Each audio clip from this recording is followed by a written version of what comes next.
ఆధ్యాత్మిక నగరిలో రాజకీయ సెగలు. గోవిందరాజస్వామి ఆలయం ఘటన పొలిటికల్ విమర్శలకు దారితీసింది. అధికార పక్షంపైకి ప్రతిపక్షం మాటల తూటాలు పేలుస్తోంది.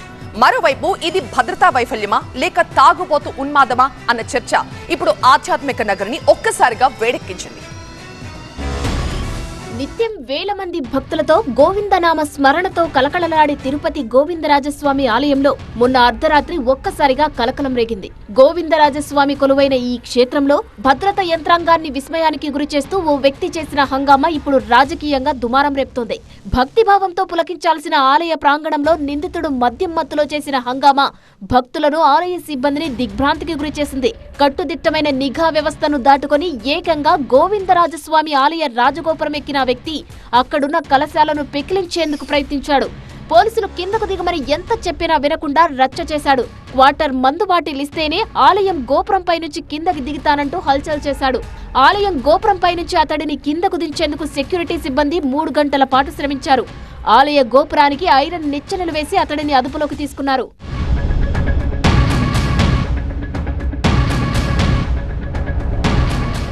గోవిందరాజస్వామి ఆలయంలో స్వామివారి ఏకాంత సేవ తర్వాత ఆలయం మూసివేశారు.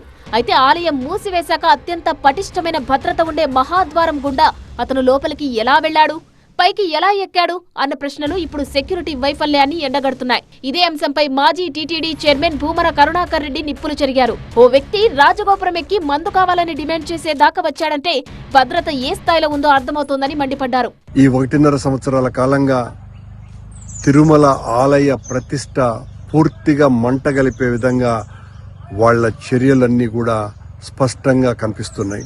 కలశాల మీదకి వెళ్ళి అక్కడ ఉన్నటువంటి చిన్న విగ్రహాలను కాళ్లతో తొక్కుతూ అక్కడి నుంచి నాకు మందు కావాలి అని డిమాండ్ చేస్తున్నాడు అని అంటే భద్రతా వ్యవస్థ ఎంత దారుణంగా పడిపోయిందో తిరుమల ఆలయంలో టీటీడీ నిర్వహణలో దీన్ని బట్టి చూస్తే చాలా స్పష్టంగా అర్థమైపోతుంది.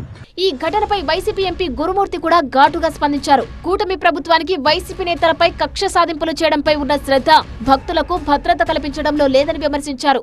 తిరుమల తిరుపతి దేవస్థానం యొక్క పరిపాలన పూర్తిగా గాడి తప్పింది. దానికి ప్రత్యక్ష నిదర్శనాలు చాలా చూసాం మనం. ఎక్కడ పడితే అక్కడ మద్యం విచ్చలవిడిగా బెల్ట్ షాపులు పెట్టి అమ్మే విచ్చలవిడిగా నకిలీ మందు అమ్మడం వల్ల తాగి ఏం చేస్తున్నారు ప్రజలు వాళ్ళకే అర్థం కాని పరిస్థితిలో ఉంది. రాజకీయ రచ్చ ముదురుతుండడంతో టీటీడీ అధికారులు రంగంలోకి దిగి క్లారిటీ ఇచ్చారు. నిందితుడు మద్యం మత్తులో ఉన్నాడని, అక్కడ ఉన్న టెంట్ కొయ్యల ద్వారా గోపురం పైకి ఎక్కినట్లు తెలిపారు. అతను లోపలికి వెళ్లిన వెంటనే విజిలెన్స్, సెక్యూరిటీ విభాగాలు అలర్ట్ అయ్యాయని క్లారిటీ ఇచ్చింది. మొత్తంగా మందుబాబు చేసిన రచ్చ ఆధ్యాత్మిక నగరిలో రాజకీయం సెగలు రేపుతోంది.